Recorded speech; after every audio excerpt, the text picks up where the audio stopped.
I thank the distinguished representative of Honduras for her statement.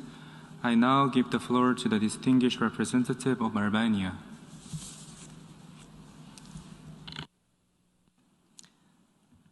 Thank you, Mr. Chair. All protocol observed. Mr. Chair, we are facing one of the biggest shared challenges, the ongoing COVID-19 pandemic, which for more than 18 months has inflicted terrible pain everywhere. The pandemic has impacted almost every aspect of life as we know it, causing societal, political and economic disruption at a magnitude never seen before. One of the big lessons of this tragedy is that no country can face it alone. And we know now no one will be safe until everyone is. As we have seen far too often, without cooperation, solidarity and joint actions, the price we pay individually and collectively will only be higher. We need to use this moment to reflect on ways how to improve the human rights system and make it stronger, how to build more resilient societies, how to build accessible and effective educational systems, how to develop responsive social protection and health systems.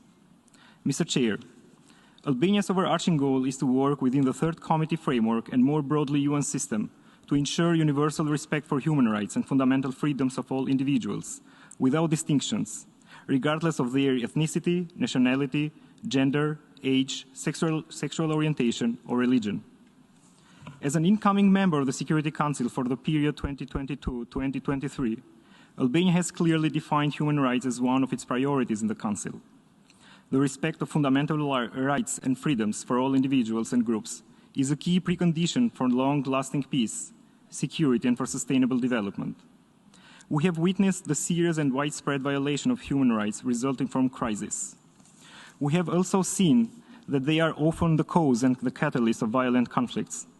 With a strong belief that increased promotion and human rights education are valuable tools for conflict prevention, peace building, sustaining peace and sustainable development, Albania will work to increase the synergies and close the gap between New York and Geneva.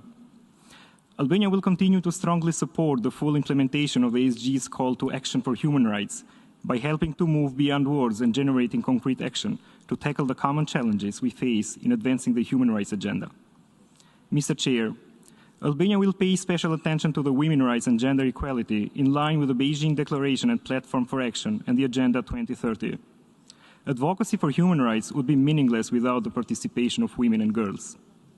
Being a country that ranks among the world's top 5 countries when it comes to political representation of women in government, Albania will help to apply a clear gender lens to our efforts and address the lack of access of women to political and economic resources. We will continue to speak out loudly and clearly against those trampling human rights. We must better protect human rights defenders and ensure their voices are being heard, including civil society. Freedom of religion and of belief must be protected everywhere, based on the principles and in respect of the Universal Declaration of Human Rights. Albania joined the International Alliance in advancing the freedom of religion and belief, aiming to use our long and positive experience of religious harmony and coexistence as a guiding example and message against rising intolerance and violent extremism. Mr. Chair, before concluding the national statement, with your permission, I would like to present our 2 youth delegates, Ania and Diogjeni, to deliver maybe the most important part of our statement, that on youth. Thank you.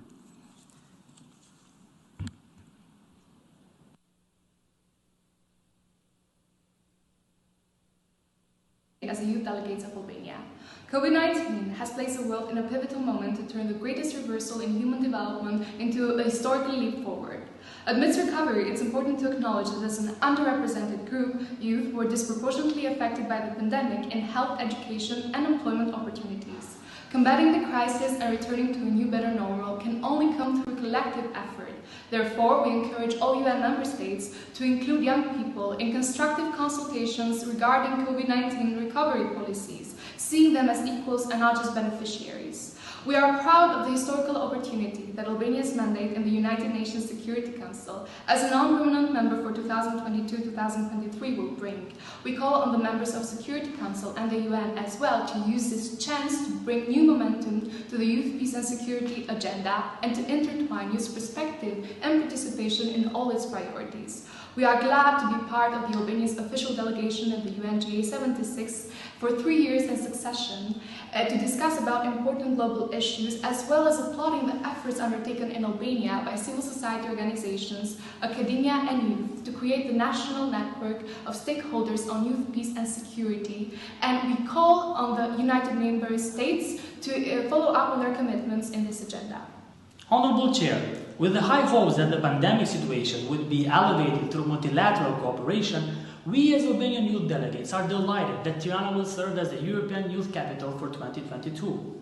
Under these auspices, hundreds of activities and cultural exchanges between young Albanians and those coming from all over Europe will take place next year. This title, designed to empower young people and boost youth participation, should be used as a tool to address the opportunity gap of young people living in small towns and rural areas, as well as minorities and marginalized community beyond the 12-month period. Echoing a proverb, we do not inherit earth from our ancestors, we borrow it from our future generation. That's why putting young people in the center is essential, and only through their empowerment and their inclusion in the decision-making processes we'll find our way to make a more sustainable and peaceful planet. We thank you for your attention. I thank the distinguished representative of Albania. I now give the floor to the distinguished representative of Malta.